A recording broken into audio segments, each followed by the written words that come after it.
got the call with the subject armed with the gun at the fairgrounds, my first initial reaction when I heard that he was running is to determine if he was going to be running outside the fair or inside the fair to maximize the safety for the people that were there, because I know there's a lot of families and attendees there.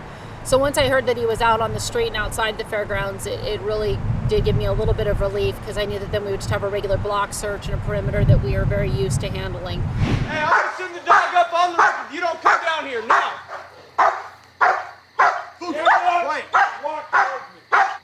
Keep your hands where we can see them.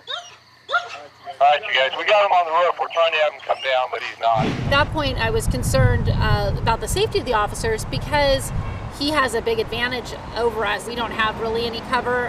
He has a very clear view of where we're at, and he can see all the way around the building where we can only see part way around. My second real big concern was that he wasn't going to stay up on that roof, that he was going to leave, and that he was going to start jumping from rooftop to rooftop, because there was definitely trees and other roofs that were close enough that he could have made it to. When the suspect was on the roof and he's walking back and forth, kind of doing whatever he wanted to, he wasn't listening to anything anybody had to say. He was just kind of, you could see he was tired from the initial foot pursuit before that. So he was just, it appeared to me and to pretty much every other officer out there that he was just buying time.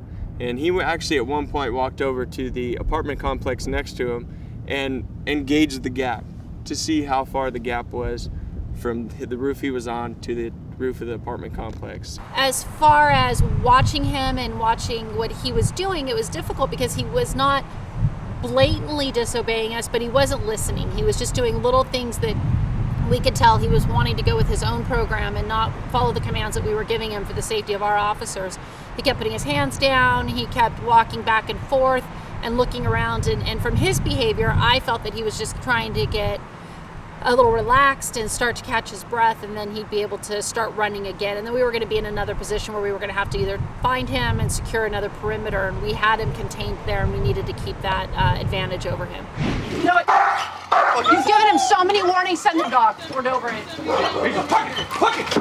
See what I mean? Good boy! Good boy! As soon as I sent the dog, I immediately jumped onto the roof as fast as I could and got over there. So Major wasn't on the suspect for very long before I was able to get there and take the suspect down. It worked out very well, and I wanted to make sure that my energy focused him more towards the roof instead of the edge of the roof, and that was my thought. You know, that I'm gonna get up there as fast as I can, grab this dude so he doesn't have enough time to jump off the roof or throw the dog off the roof or whatever his mindset was. That was my worry. Get up there! Go!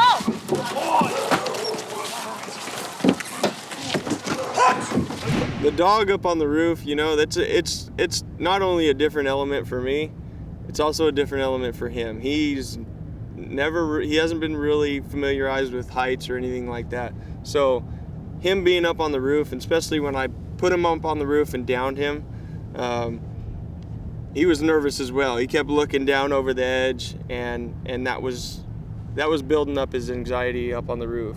So the situation's not only stressful for all the officers, but the dog as well. He's very stressed. He's in an element that he's never been in, and he has an obligation to apprehend this suspect. So, you know, he like I said, he worked very well through this. Right now, you're going to go to jail for resisting arrest, and you're going to go to jail for the gun that the officer saw you through in the fair.